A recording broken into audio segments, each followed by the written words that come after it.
Okay, so welcome to the spoiler section where, oh my gosh, there's so much in this film. There's so much going on. That's another reason why I think the film earns its 10 out of 10, because it does juggle multiple plot lines. And it does it almost perfectly. And it does it with great flow. Yeah. So you've got the Golden faction.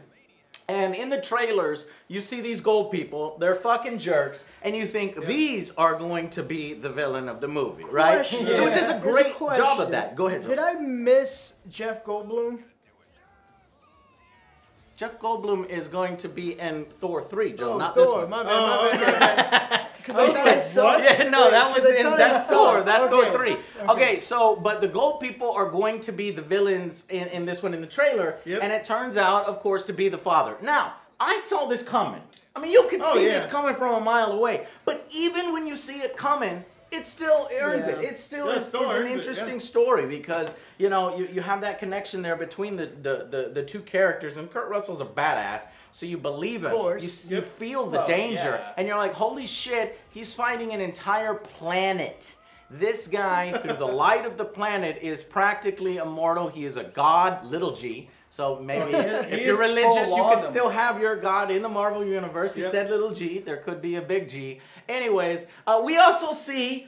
okay, but let me keep on topic because there's so many different things. Anyways, so he fights a planet, and this is on a threat level of a Thanos. Yep. It's a threat. We get a mini Thanos here before Thanos. So honestly, Guardians of the Galaxy 2 is raising that fucking bar for the fight with Thanos. It really is. The Celestials are pretty big on the power rating in the universe. You gotta wonder though, because like they changed so much, because in the original comics, Sparta was Star-Lord's father. So they just pushed everything out and they have their own universe now. So I lost that. I don't know where we're at in the comics on this one. I don't know who Ego is, though I know Oa. I think that's the Green Lantern planet from DC, but I don't know. So you're saying that wasn't his father? So that's a good twist.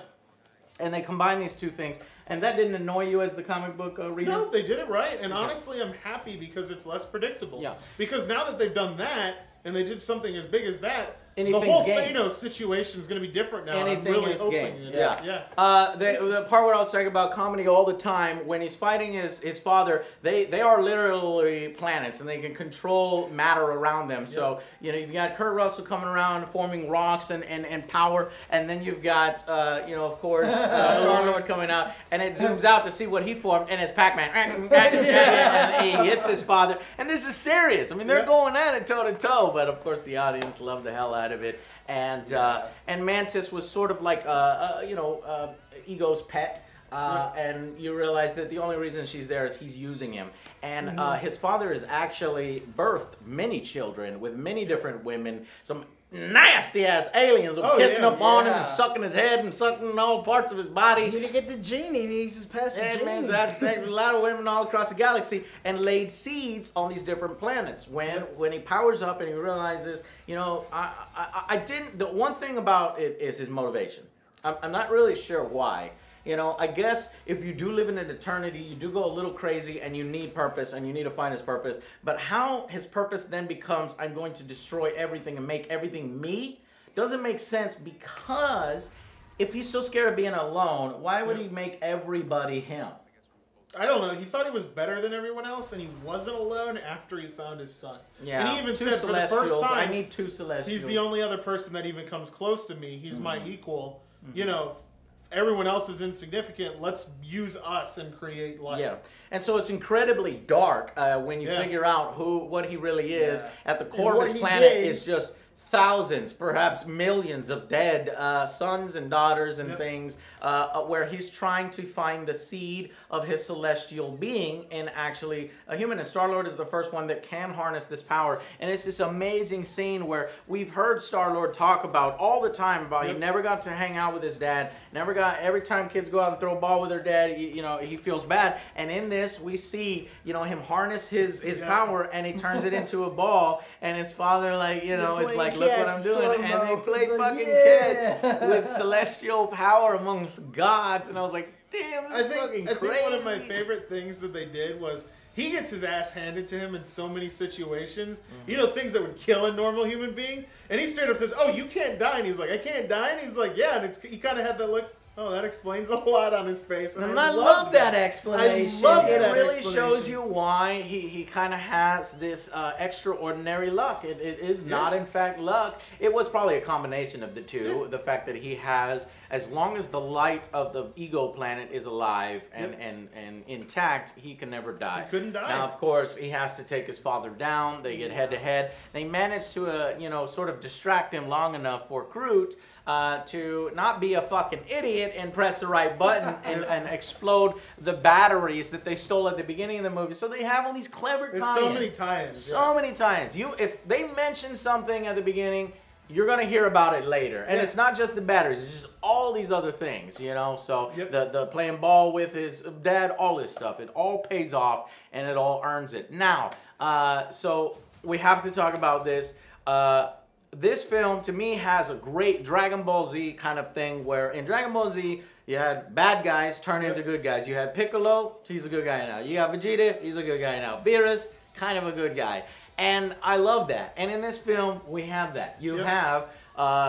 you know, Yondu is a good guy now, and he's sort of, you know, managing. In fact, he's wearing a Star-Lord jacket because it was a leftover one from on his ship. And Nebula, who wanted to kill the team and her sister on the previous one, still kind of wants to kill her sister. No, but now it's just this mutual respect and competition, and more of a sisterhood where they are legitimately sisters, and all she really wanted was a sister. And, you know, Gamora realized how fucked up and how mean she was. She was just, like, focusing her anger on the wrong person, which should have been fucking Thanos. Yeah, exactly. And now both of them have their priorities straight, and it's setting up for something amazing. I'm really wondering whether Drax is going to get his comic book storyline where he's the one that is prophesized and supposed to finish off Thanos, when it really looks more like it's going to be more this sisters kind of thing, where the sisters finally get revenge on their father. You gotta wonder, you know, with everything that's changed, there's no predictability. Yeah, you have no idea what's going to happen. You have no idea, and I love that. I'm glad that Marvel took the base storylines of the characters, made alterations, and then they decided, you know what? Different universe, everything's in question, and I really, really, really like it. I love it. So the big thing here that got the emotion out, what was it, Beard? It was Yondu. Yondu fucking dies. Yep. Yondu sat, and just when, you know, in the beginning when he has just that normal thing, I was like, that looks weird on his head. This one is this fucking badass mohawk that is a prototype version, and I think that was his original look in the comics. He looks so badass. He looks so good next to the rest of the team. They do this slow motion scene where after the Ravengers imprison him for really feeling betrayed, that Yondu is always protecting Peter and always protecting Star-Lord. And this ties into the fact that it is revealed that, you know, Yondu considers Peter, we got a little bit of this in the first one, but it's pretty much confirmed, and it comes out and they both acknowledge it, that this is his real father figure. His actual father's a fucking jerk, and Yondu has been there the whole fucking time, and it's great. You know, it turns out as the planet is exploding, there's only one rocket pack and one breather in space, and Yondu and Raccoon are sort of arguing about who needs to go get Star-Lord, because Star-Lord's the one holding off his father, and Yondu's like, I need this. This one's mine, you know, because it's, you know, don't take this I from need me. my redemption. Don't take this from me. He was me. like, I've done so much bad in my life. Give me this one good thing I can do. It was like, I was like, oh, like, when he said that, I was like, there's no way he's making it out. And I wanted him so badly. My eyes. Yeah. Why are there so many ninjas with onions? Yeah. Why the hell? The hell, dude? I gotta say, I also love how they even brought Rocket in on the emotional stuff, because, you know, Rocket always felt like the pariah, and people, you know, he was afraid of being hated or rejected, and, you know, Yondu really gets to Rocket, and it was like the most unlikely of situations to occur. Yondu connects with Rocket. He basically goes, you and I are the same, we've made huge fucking mistakes, we're terrified, and, you know, we push everyone away. They are, like, the Guardians of the Galaxy, more than a lot of these other teams, are fucking family. And you feel it. And what I found so special about Yondu and Rocket Raccoon's relationship is that nobody, even in his family, could get to him. Nobody could get to Rocket. And it's that thing. It's like you always have this one uncle or this one aunt that is real hard-headed, and they need something from a completely different angle. And that's what Yondu did, blindsided Rocket. And now I think Rocket is a changed person. Going into the next movie, we're going to see a little bit more mature and changed Rocket, who obviously is still a fucking wise ass. And I mean, that's just Rocket. That's his whole thing. But I love we it. still got to talk about, obviously, the best character in the movie. Drax. Taserface. Taserface. Great story. So basically, you know, the gold people that, I don't know, I guess they're the Kree, but I don't think they're the Kree. They're something else because I thought Kree were green. Anyway, so this faction are these hoity-toity assholes. They're perfectionists, and you just want them to fail and fall on their face. Oh, yeah, they feel like, you know, fucking rich kids that take advantage of everything. They're just nobles, right? And they don't appreciate it.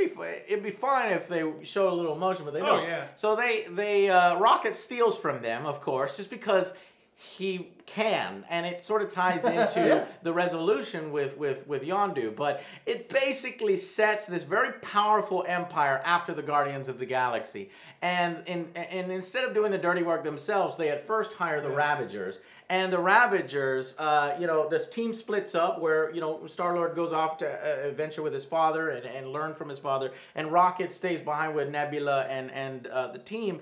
And the Ravagers descend upon the planet, upon Rocket, and there's a fantastic action scene where Rocket really gets to shine. It shows you Rocket earns his fucking spot on the Guardians of the Galaxy. I felt like Rocket didn't get to do a whole lot in the first film. You can tell he's the one that builds all the technology, and yeah, he gets the scene where he's like, as the camera's circling around. But this one, Rocket, like, is probably one of the best fucking fighters. He really is, on the team. So I loved that scene. And, you know, where was I going with that? He's a badass. I think you were going with Rocket being a badass. And Taserface, right? So when the Ravagers get there, they have this civil war. You know, it's this great scene, this Mexican standoff where everybody's pointing guns at everybody else, and they're supposed to capture Rocket and the other guy, but they start pointing at themselves, and then Rocket's laughing, and everybody's it's great. And Taserface is basically the one that starts this mutiny against Yondu. And, you know, Rocket's always giving him shit about his fucking, you know, name. And I was thinking to myself, Taserface, it's just a stupid fucking name.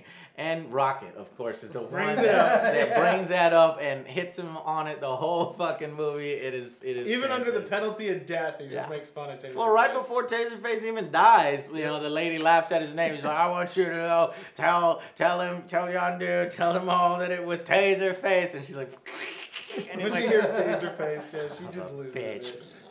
Blows up. They had some cool, you know, ship designs. They had this one ship that the Guardians of the Galaxy used that used these fucking red lasers with these the mining ship. Yeah, it was a mining ship.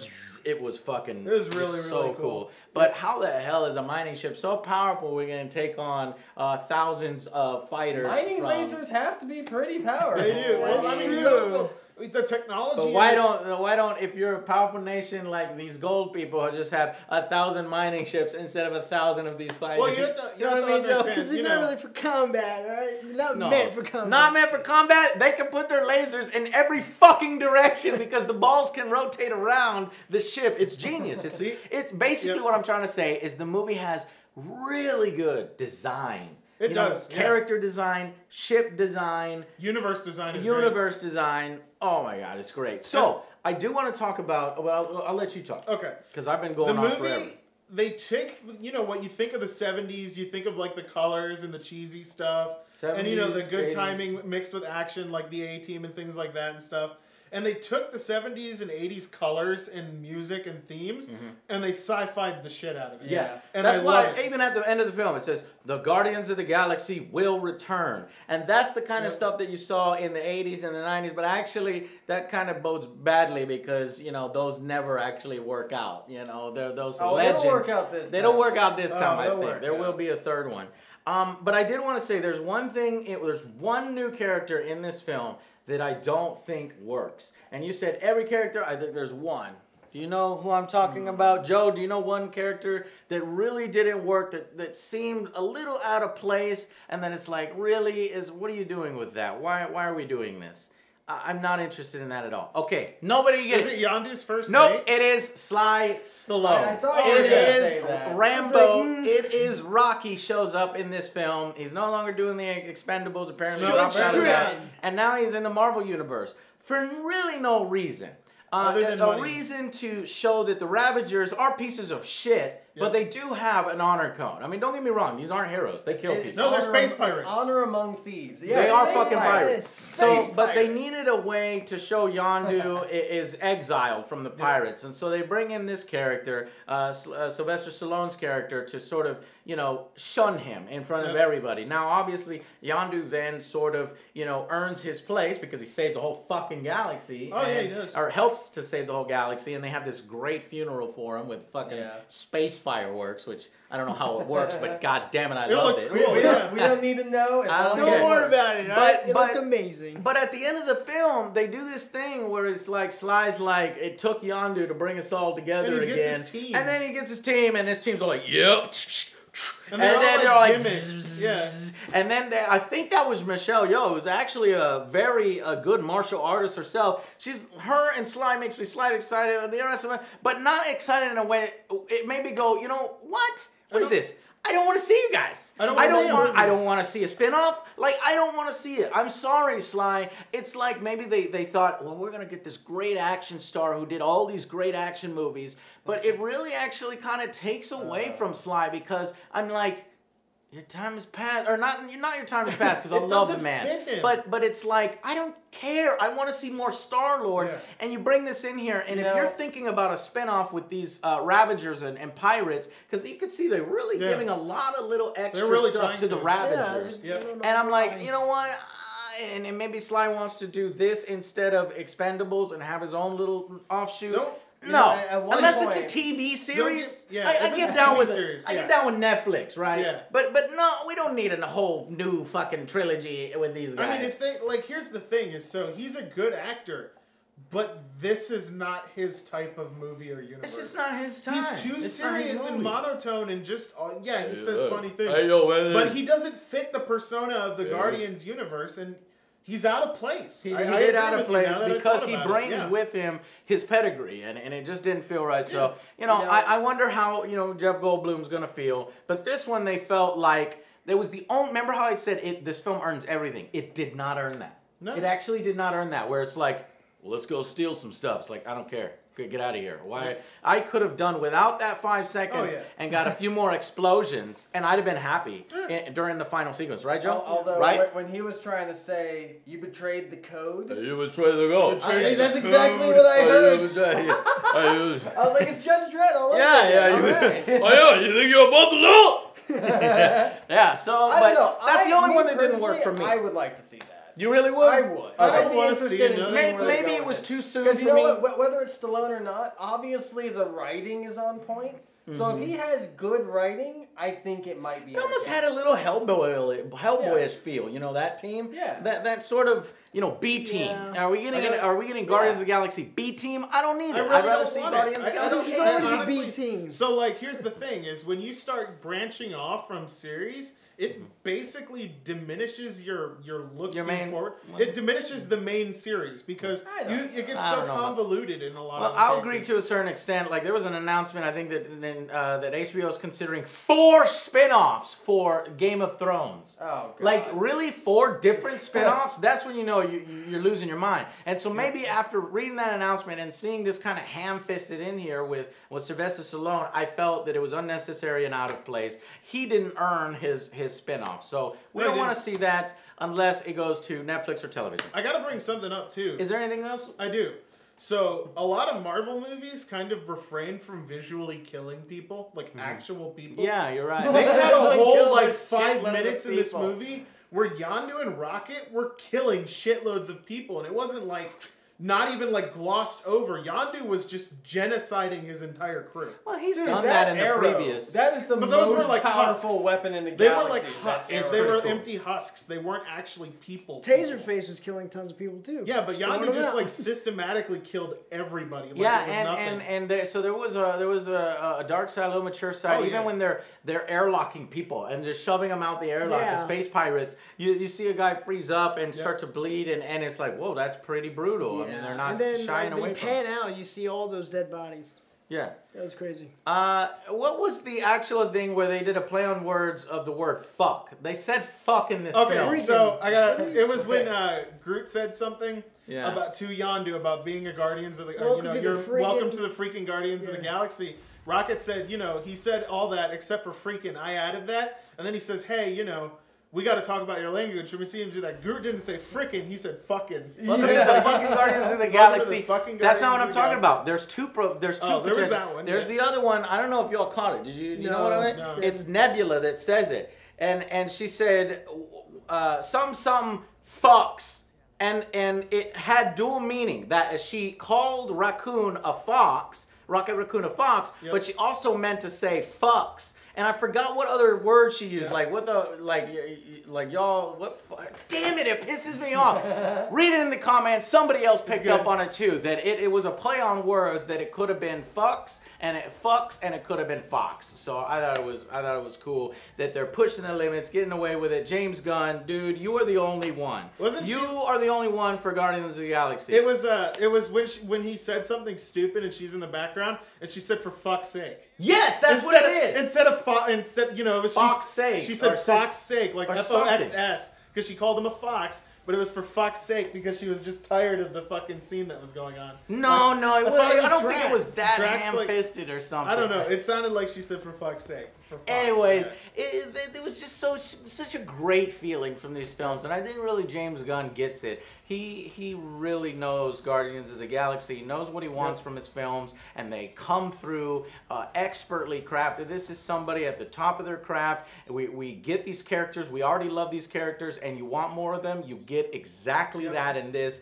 None of it disappoints at all, and it's a 10 out of 10. It is. Yeah. It's definitely a 10 out of 10. What's and like I said, I liked how Stan Lee was in the movie. Yeah, so I forgot about that. So talk about that scene and who those guys were. I honestly think, because I know in the Marvel universe there is a being called the One Above All who is supposed to be. No. Those are the Watchers. No, the One Above All is the god of Marvel universe. Okay. Yeah, he's called. You're going that angle where Stan Lee is the One Above All. I mean, he wrote himself as the One Above All in the comics.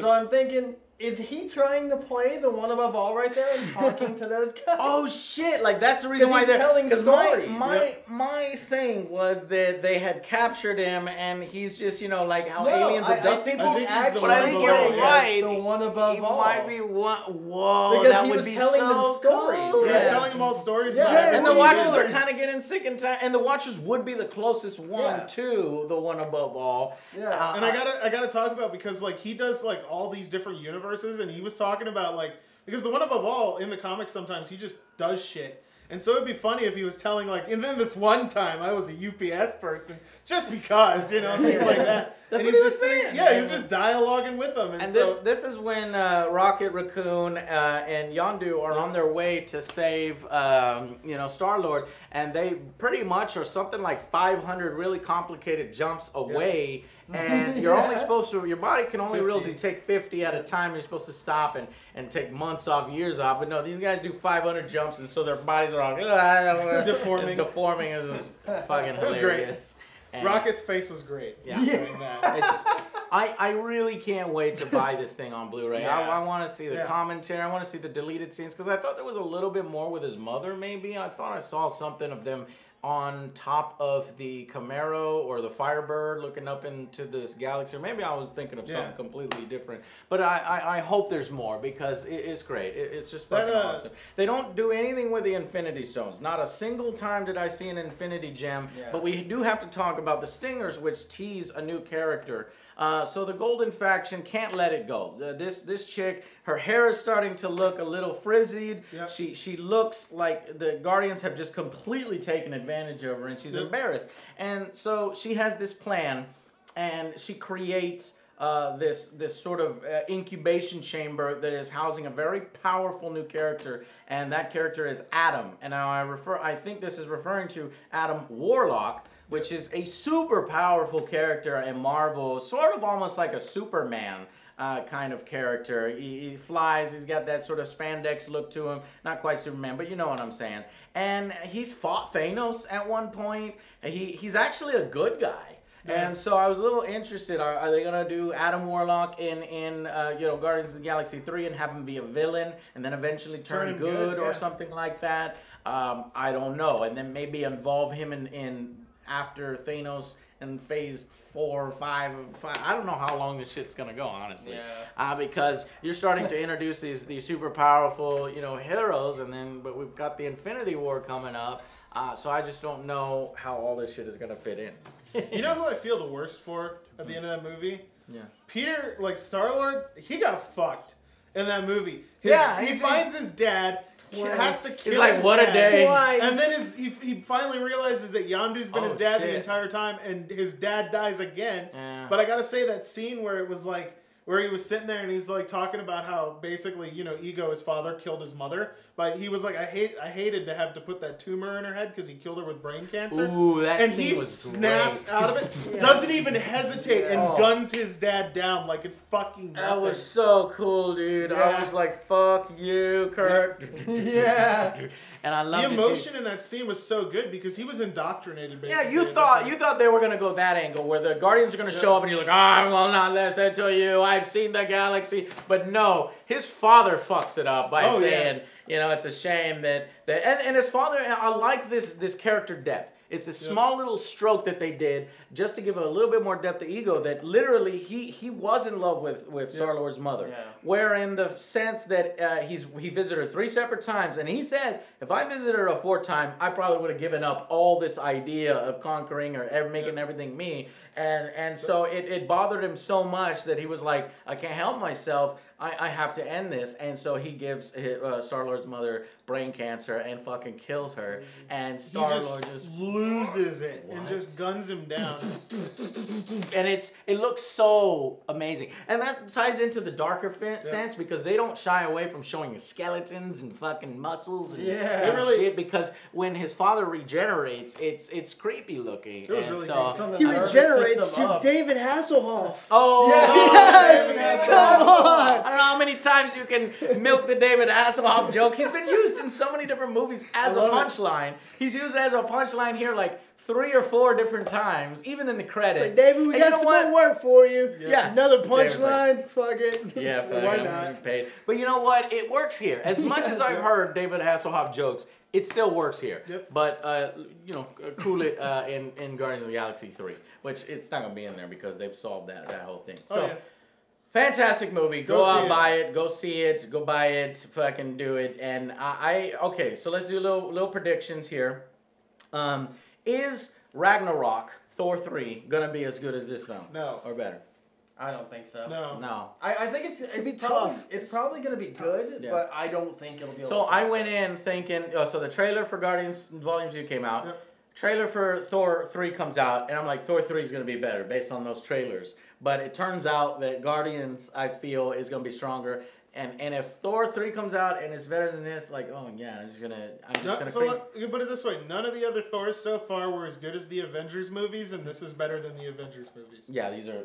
So there's no fucking way it's gonna be better than this. If it is, mind blown. I'm saying on the same level as the Avengers team ups, and it's oh man, it's gonna be crazy. So that, and then we are leading up. We've said this at the end of each one of our Marvel videos, the Infinity War. We got to talk about it. There's no Infinity Stones in this, as far as I'm aware, unless Yellow was somehow attached to Adam Warlock, which I don't think so. No idea. Because the Yellow Stone is time. I'm not sure where it's at. I don't remember. It's all up in the air at this point.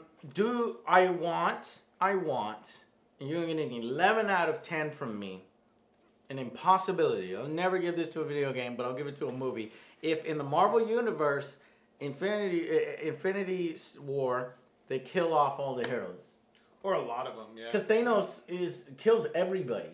Yep. In the comic story. Yeah, I know you mentioned it, but it's not He fucking kills everybody. He kills everybody once and then I want that movie to end on everybody fucking dead, so that when they do part 2 or they do that thing, then people come back. Yeah. To show you how fucking serious it is. I want people running out of that theater crying, you know? So a number of little kids, what? It's not gonna happen. At this point, you don't even know what they're gonna do with the Infinity War. Like, they might even just kill Thanos off and make another bad guy. You don't know.